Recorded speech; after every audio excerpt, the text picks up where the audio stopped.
je prends ma vie en main grâce à l'hypnose avec Shlomi Lévy pour inviter Priscille. Priscille, merci d'être avec nous à nouveau.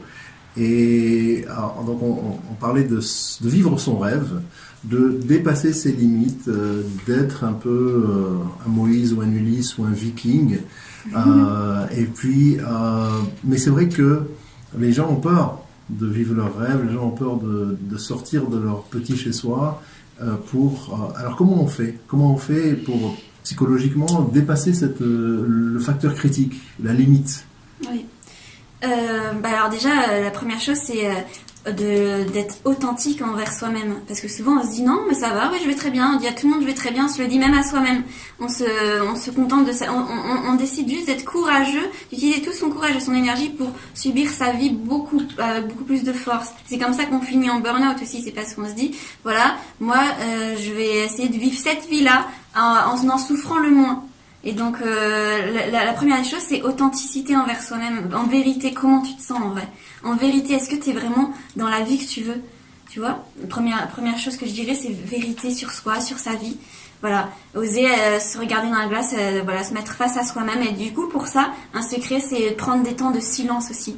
Seul, de solitude et de silence. Et la solitude et le silence, c'est deux choses qui font peur, justement. Parce que pourquoi ça fait peur, la solitude et le silence? Parce que ça nous révèle des vérités qu'on n'a pas envie d'entendre. Pourquoi? Parce que cette vérité, justement, elle nous pousse à prendre le large. Et c'est le large, c'est l'inconnu, ça fait peur. On a tous peur de l'inconnu. Mais en vrai, l'inconnu, et du moment qu'on se plonge dans l'inconnu, il n'est plus inconnu puisqu'on y est, on le découvre, on apprend à le connaître tout de suite. Donc en fait, on a peur que avant de partir, une fois qu'on part, dès qu'on fait le premier pas, la peur tombe. Oui, c'est vrai que lorsque l'on veut entreprendre quelque chose et qu'on n'ose pas, et on s'imagine négativement des choses négatives pour ne pas le faire. Mais finalement, quand on le fait, parce qu'on est obligé de le faire, on se dit, tiens, c'était pas si terrible que ça. Finalement, c'est bien passé. Mais on a tellement imaginé des choses négatives que l'on s'est bloqué. Et certains restent bloqués. Voilà. Et donc on parlait aussi des neurosciences. Ouais. Comment ça fonctionne en neurosciences? Alors, justement, les scientifiques qui nous écoutent. Donc, spontanément, quand on est authentique envers soi-même et qu'on sait qu'on voudrait une autre vie, en général, ce qui fait qu'on a peur, comme tu disais, c'est qu'on s'imagine des choses négatives sur ce qu'on pourrait faire, que ça va forcément mal se passer. En fait, ça s'explique d'un point de vue du cerveau. C'est que notre cerveau, il est le même depuis l'homme de Cro-Magnon. Il n'a pas changé. Sauf qu'à l'époque de l'homme de Cro-Magnon, on vivait dans un monde où il pouvait y avoir un tic qui surgit tout d'un coup du fourré à côté. Donc, c'était important d'avoir l'esprit en éveil et d'avoir l'esprit focalisé sur le danger. Et du coup, on a l'esprit qui a tendance à être négatif, c'est-à-dire quand on s'apprête à prendre un risque, on a le cerveau qui nous amène des images assez assombries de ce qui pourrait nous arriver, et c'est un mécanisme de protection qui est bon en soi. Sauf qu'aujourd'hui, il n'y a pas de tigres qui sont cachés derrière le trottoir là. Il y a d'autres types de bandits quand même. Et souvent, en fait, on se fabrique des peurs. Par exemple, moi, au cours de mes aventures, ça m'est arrivé plein de fois de marcher de nuit dans la forêt où je voyais rien, ou de dormir à la belle étoile tout près d'un cimetière. Là, dès qu'on entend une pomme de pin ou une branche qui craque, ou le portail du cimetière qui grince, l'imagination, elle nous invente des images, là, une sorcière, d'un gars bizarre caché derrière l'arbre, je sais pas quoi, tout de suite. Là, le secret, c'est de se ramener à ce que nous disent nos 5 sens en vrai. Parce que, et donc, ce que je ressens, ce que je vois, ce que j'entends, on appelle ça faire un stop. Stop, se taire et observer patiemment juste, en vrai, qu'est-ce qui se passe? En vrai, je suis là et il y a juste le ciel, les étoiles, voilà, il y a un arbre, je sens le sol sous mes pas, et en fait, c'est tout. Et rien que ça rassure, parce que la peur, en général, elle vient de ce qu'on s'imagine de la réalité plus que de ce qu'est la réalité elle-même. Voilà. Et donc, toi, tu amènes les clients, tu accompagnes aussi sur un chemin de forêt ou bien sur d'autres chemins pour apprendre à ne pas avoir peur?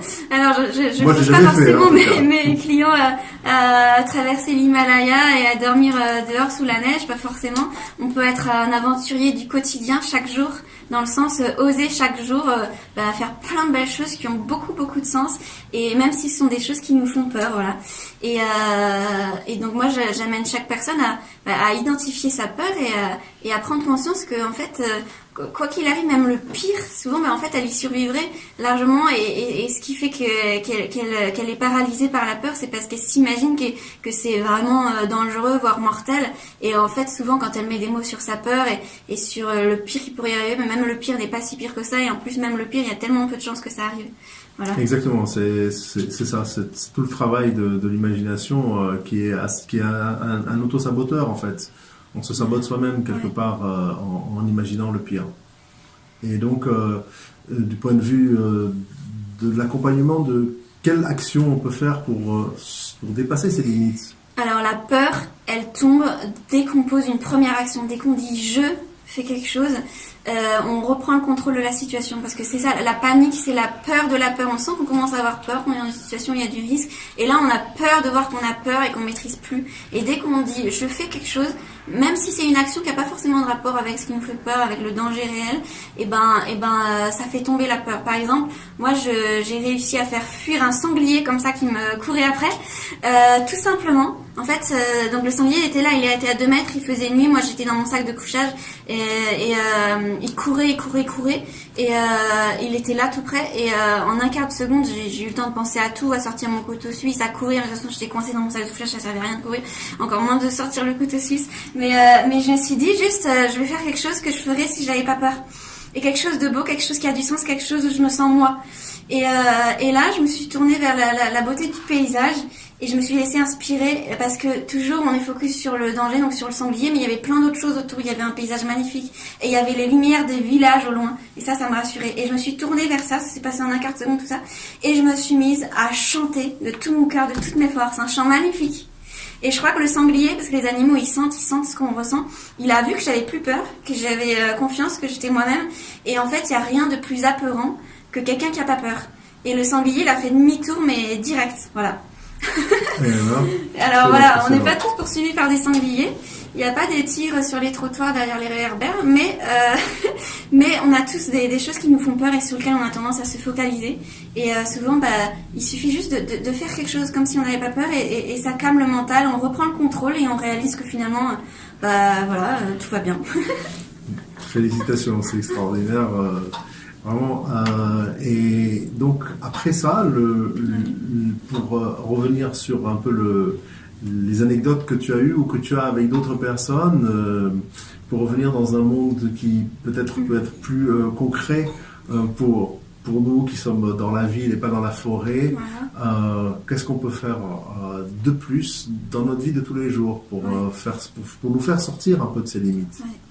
Déjà, imaginer. Qu'est-ce que je veux en vrai, et on peut s'imaginer même comme si on l'avait atteint, comme si on l'avait réalisé. Voilà, ce métier de rêve, ce couple de rêve, cette vie vraiment fascinante où je serai moi-même, etc. S'imaginer et s'imaginer comme si on l'avait déjà fait, se visualiser jusqu'à ressentir la joie que ce soit déjà fait au présent, et ensuite s'imaginer qu'est-ce qui aurait pu faire. Quelles sont les actions que j'ai pu poser qui m'ont amené là-haut? Par exemple, s'imaginer en train de témoigner devant une foule de ce chemin qu'on a fait pour s'en sortir, pour avoir une vie qui a du sens, et se dire mais qu'est-ce que je leur dirais à cette foule?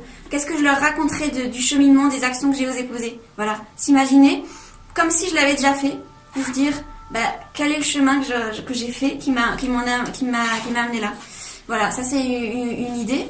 Et puis aussi, tout simplement faire un petit pas chaque jour. Quel est le plus petit pas possible que je peux faire? Parce que souvent, on a un idéal, on a des rêves qui sont grands comme ça, et parfois c'est tellement immense que c'est décourageant, tellement on voit l'écart entre la vie que je rêve et la vie que j'ai. C'est une grande souffrance à l'heure actuelle, ce fossé entre ce que je veux, le potentiel que je ressens. Je suis conscient, plein de gens qui sont conscients d'être des gens géniaux, c'est pas qu'ils s'aiment pas ou qui voient la vie en petit, ils sont conscients d'être super, d'avoir un potentiel de fou, plein de talents, mais ils se disent j'ai l'impression de rien faire ou de faire 3 fois rien par rapport à ce que je pourrais faire, et je sais pas comment faire autrement. Et en fait, un secret, c'est déjà de pas être focalisé juste sur l'idéal parce que c'est décourageant. Ça semble inatteignable, mais par rapport à l'idéal, de se fixer des objectifs qui vont être centrés sur l'idéal. Cet idéal va donner du sens à l'objectif et donc va motiver par rapport à l'objectif, mais se fixer comme des sous-objectifs par rapport à l'idéal qui semblent beaucoup plus réalistes Et à partir de ça, poser des petites actions. Voilà. L'objectif, c'est 10 sur 10. Moi, j'en suis à 2, 3. Et là, je vais juste passer de 3 à 4. Mais pas à 10 direct, sinon c'est décourageant. Et du coup, on perd la motivation, du coup, on fait rien et après, on s'en veut de rien faire. Et on peut même tomber dans un mépris de soi, dans un dégoût de soi, de se dire, c'est paradoxal, mais de se dire, je suis génial et je fais rien de ma vie et du coup, je me trouve nulle. Voilà. Exactement. Et est-ce que tu peux nous donner l'exemple de quelqu'un donc, que tu as prise en main et qui était à ce 2 sur 10 pour arriver à un 10 sur 10? Ouais, bah alors voilà, par exemple, une personne que j'ai coachée qui, elle, voilà, c'était le profil type de la petite fille modèle. Elle avait toujours été brillante à l'école, mais elle n'avait rien fait d'autre que faire ses devoirs, que d'être bien peignée, bien mise, etc. De pas trop parler aux gens, juste 2-3 copines. Et puis après, elle a fait de grandes études, les mêmes études que celles que son père voulait. Ensuite, un boulot. Et puis là, elle est juste au travail, elle revenait. Et elle se disait, mais en fait, qui je suis? J'existe pas, je fais ce que les gens disent, mais depuis toute petite, je me contente de répondre à la consigne des profs, la consigne du patron. Et en fait, moi, je n'agis jamais en fonction de mon idée à moi, j'agis en fonction de l'idée des autres. Et elle me dit, je le fais très bien, très comme il faut, mais en fait je n'existe pas, je ne suis personne, je sais pas ce que je veux, quelle serait ma passion, je sais pas pourquoi je fais ce métier-là, je sais pas pourquoi j'ai cette vie-là, c'est pas moi qui l'ai inventée, on m'a mise dans cette vie et j'y suis, c'est tout. Et c'était une grosse souffrance. Il me disait je veux être moi, mais dans l'idéal du moi. Et c'était très flou, et du coup, comment voulez-vous, si votre objectif, si votre bonne résolution du 1er janvier, par exemple, c'est juste d'atteindre l'idéal du mois, et ben, comment voulez-vous avancer? C'est quoi son moi? Voilà. En fait, le cerveau, il est extraordinaire. Si vous ne réalisez pas vos résolutions du 1er janvier, ou quand vous vous fixez des objectifs, quand vous prenez des décisions, vous faites rien après, ça sert à rien de vous en vouloir. C'est pas de la flemme, c'est pas de la paresse, c'est rien de tout ça. Ça sert à rien de se donner des coups de pied au cul, ça va être encore pire. C'est juste parce que le cerveau, il est très puissant pour accomplir vos objectifs, à condition que vous ayez une vision claire de l'objectif. Si votre objectif c'est cette année je veux aller mieux, cette année je veux prendre soin de moi, cette année je veux avoir plus d'argent, cette année je veux plus d'amour dans mon couple, cette année je veux une meilleure ambiance au travail, mais ça c'est flou. Concret, ça, c'est flou. Ouais. C'est flou, et le cerveau il comprend pas ce que ça veut dire. Le cerveau il a besoin d'une image. Voilà, il a besoin, quand vous fixez, en fait, quand on se fixe son objectif, on a tendance à utiliser son cerveau gauche, c'est-à-dire le cerveau qui décide, qui planifie, qui organise, voilà, et on n'utilise pas le cerveau droit qui est plus le cerveau de l'imagination. Et le cerveau, il a besoin, en fait, on a besoin d'utiliser tout notre cerveau, toute la puissance de notre cerveau, y compris l'imagination. On a besoin de se visualiser, par exemple, si votre objectif de l'année, c'est de mettre plus d'amour dans le couple, et ben de se visualiser, qu'est-ce que ça voudrait dire?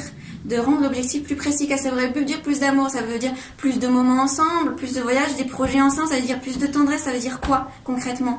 Et ensuite, ce qui est bien, c'est de se demander, par exemple, une personne qui dit je veux être moi, mais pleinement moi, de se dire mais est-ce que tu as déjà été pleinement toi? Est-ce que tu as déjà vécu ça un moment dans ta vie? Et là, bah oui, ça m'est arrivé quelquefois. Ok, alors dis-toi, je veux devenir moi, comme dans ce moment-là, tel moment-là où j'étais moi. Associé à un souvenir où ça s'est déjà fait. C'est le meilleur moyen de montrer à son cerveau que c'est possible, parce qu'on l'a déjà fait, on l'a déjà vécu un moment. Ouais. Voilà. Très bien. Et donc, comment est-ce que, une fois qu'on est arrivé à ça, une fois qu'on est arrivé à se dépasser, vers où on va? Vers où on va. Toi, quel est ton objectif? Maintenant que tu as réalisé ton rêve, tu as fait ton bonhomme de chemin, que tu as fait une carrière, une bonne carrière finalement, et que tu donnes, puisque tu vois, tu es une grande donneuse de bonheur.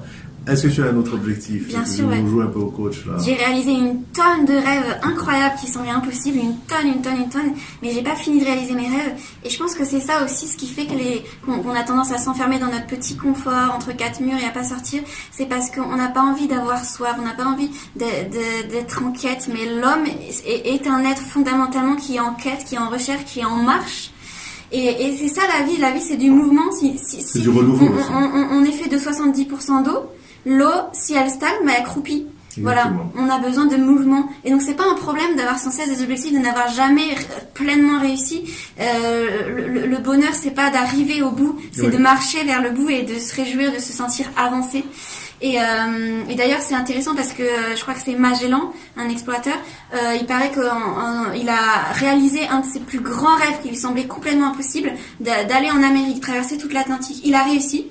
Il a réussi. Il aurait pu mourir de mille choses en chemin, de mille des intempéries, des tempêtes, de maladies, de la faim parce qu'il par manque de vivre, de je ne sais quoi, ou sur place en Amérique. Eh ben, il n'est pas mort du tout.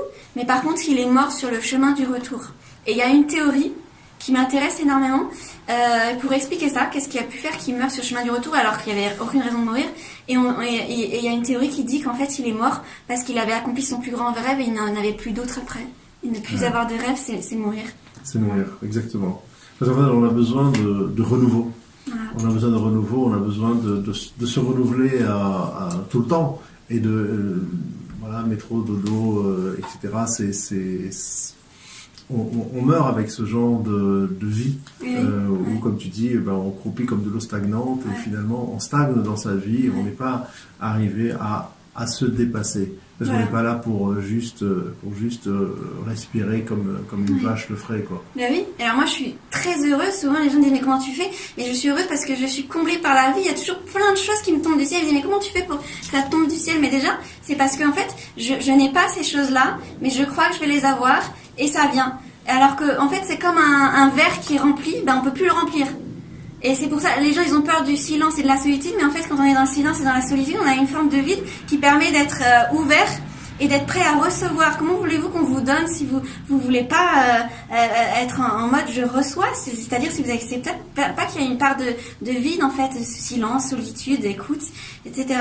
Et tout ça me fait penser au Petit Prince, Saint-Exupéry, parce qu'il y a une histoire, il rencontre quelqu'un qui lui dit qu'il a inventé une pilule pour plus avoir besoin de boire. Parce que comme ça, il paraît qu'on passe je sais plus combien de minutes à boire et comme ça on gagne du temps. Et le Petit Prince il comprend pas, il dit mais gagner du temps pourquoi, qu'est-ce que vous faites de ce temps en plus? Et le gars il répond mais plein de choses, etc. Et le Petit Prince il dit mais moi si j'avais ces quelques minutes en plus, je les passerais pour marcher tout doucement dans le désert vers une source. Voilà. Être en marche, c'est ça qui a du sens, être en marche vers une source sans cesse. Et accepter du coup d'avoir soif, parce que si on a jamais soif, on prend aucun plaisir à boire. Voilà. Et on a très soif de t'entendre encore. On va prendre une petite pause musicale pour revenir tout de suite après. Merci encore, Priscille.